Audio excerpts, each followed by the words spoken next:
Salut, nous c'est Chloé et Martin. On a pris un an pour voyager sur la route d'Europe avec Mani, notre fidèle compagnon de route. Après avoir quitté la Slovénie à cause du froid, nous voici arrivés en Croatie.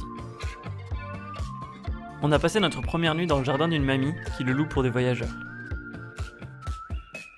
En fait, la Croatie n'aime pas trop le camping sauvage, donc c'était une solution facile pour dormir tranquillement le premier soir. On est ensuite allé se balader le long de la mer. C'était hyper joli et la couleur de l'eau était vraiment dingue. On ne se lasse pas de l'observer. On se dit qu'on a bien fait de prendre la route vers le sud. On sent déjà un peu la différence de température et nos cuves d'eau nous disent merci. On retire ensuite de la monnaie locale, le kuna, avant de repartir. Sur la route, la lumière du coucher de soleil était magnifique. Après une montée pas évidente, on arrive sur un spot avec une très jolie vue donnant sur la baie. Sur ce spot, on rencontre Arthur et Roman, deux Français voyageant en Clio. On passe une chouette soirée avec eux et le lendemain, ils nous font une petite visite de leur carrosse.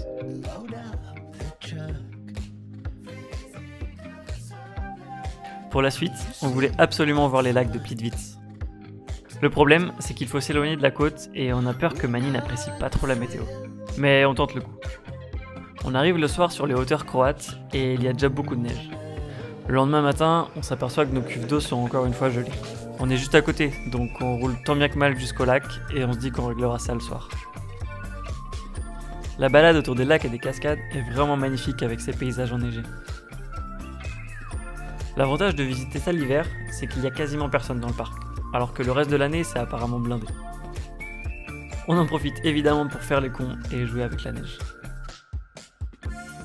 La couleur de l'eau est trop belle. On marche sur des pontons jusqu'à rejoindre la plus grande chute d'eau, elle fait plus de 80 mètres.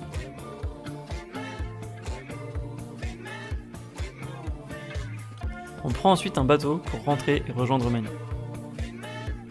Il est couvert de stalactites. On sait qu'on va galérer pour dégeler les cuves, mais on regrette vraiment pas d'être venu, c'était trop bien. On se dirige ensuite vers le sud pour rejoindre la côte et sortir de toute cette neige. Après 1 heure de route, on quitte petit à petit la neige et le verglas. On pensait avoir fait le plus dur, mais pas du tout. On est tombé sur plein de routes fermées à cause de violentes tempêtes de vent. Ça annonçait des vents à plus de 100 km/h dans notre zone. On faisait vraiment pas les malins avec Mani sur la route. Le camion bougeait énormément. On galère pas mal pour trouver une route pas dangereuse. Ça nous rallonge, mais on n'a pas vraiment le choix. Après 3h30 de route, on arrive finalement à Zadar pour passer la nuit. On n'en pouvait plus. Le lendemain, c'est grand ciel bleu. On a regagné pas mal de degrés et les cuves sont dégelées. C'est parti pour la visite de Zadar, on part se balader dans le centre historique. Il y a de jolis monuments et on passe même devant les ruines archéologiques encore présentes au cœur de la ville. Mais ce qui nous intrigue le plus, c'est cet orgue marin qui résonne au rythme des vagues. C'était hypnotisant.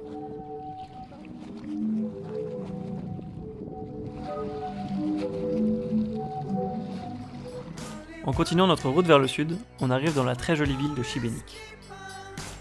La ville a servi de décor pour quelques scènes de Game of Thrones, et on comprend bien pourquoi.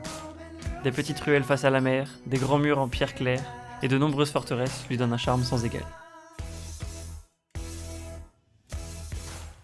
Le point de vue depuis le château est impressionnant. On aperçoit l'archipel d'îles qui fait face à la ville, et les jolis toits colorés. Le coucher de soleil rajoute à ce tableau une touche de couleur supplémentaire, c'était super beau.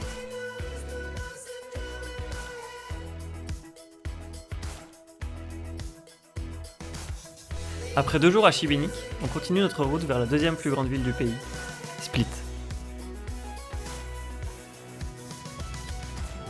Il fait un temps magnifique, c'est très agréable pour visiter cette jolie ville au bord de l'eau. Les monuments sont impressionnants et la ville est pleine de vie. En continuant notre balade, on se retrouve sur les hauteurs avec une super vue sur la baie. Les paysages sont fous. C'est reparti, on continue toujours notre route vers le sud. On roule en longeant la côte et l'eau de la mer est si belle que ça nous donne trop envie de s'y baigner. On est mi-janvier mais ça nous fait pas peur. On s'arrête donc pour faire trempette. Elle est bien fraîche mais ça fait du bien. On passe ensuite la nuit dans un camping pas très cher et avec une super vue avant de reprendre la route.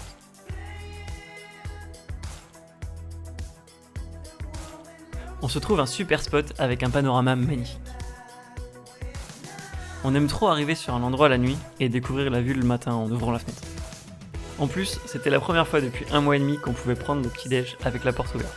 Il faisait 22 degrés dans le camion, c'était hyper agréable. On s'est fait une petite balade, suivie d'une session de drone pour profiter encore plus de la vue depuis le ciel.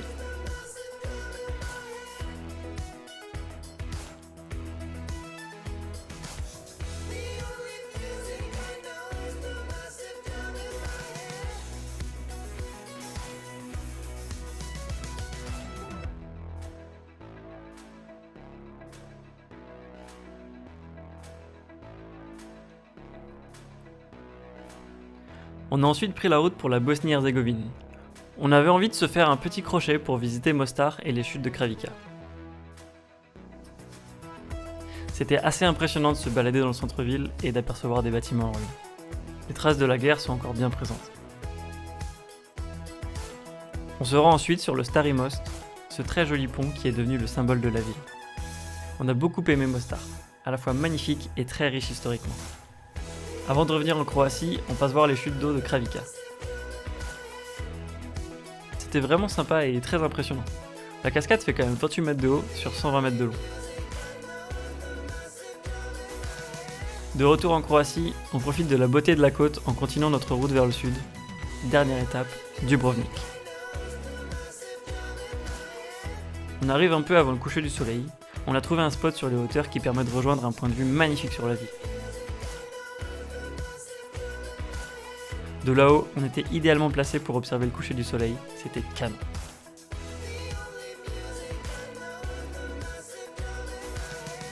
Le lendemain, on attaque notre visite de la ville. On est accueilli par de très grands remparts, assez impressionnants. Dubrovnik est très joli avec ses nombreux monuments historiques et ses ruelles. C'était chouette parce que de nombreuses scènes de Game of Thrones ont été tournées ici et on est directement plongé dans l'ambiance de la série.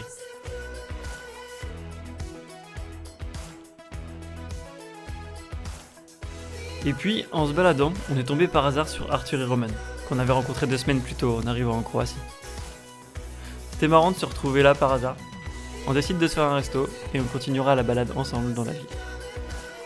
Voilà, c'était notre dernière étape croate avant de rejoindre le Monténégro. On vous montrera tout ça dans la prochaine vidéo. On vous fait des bisous.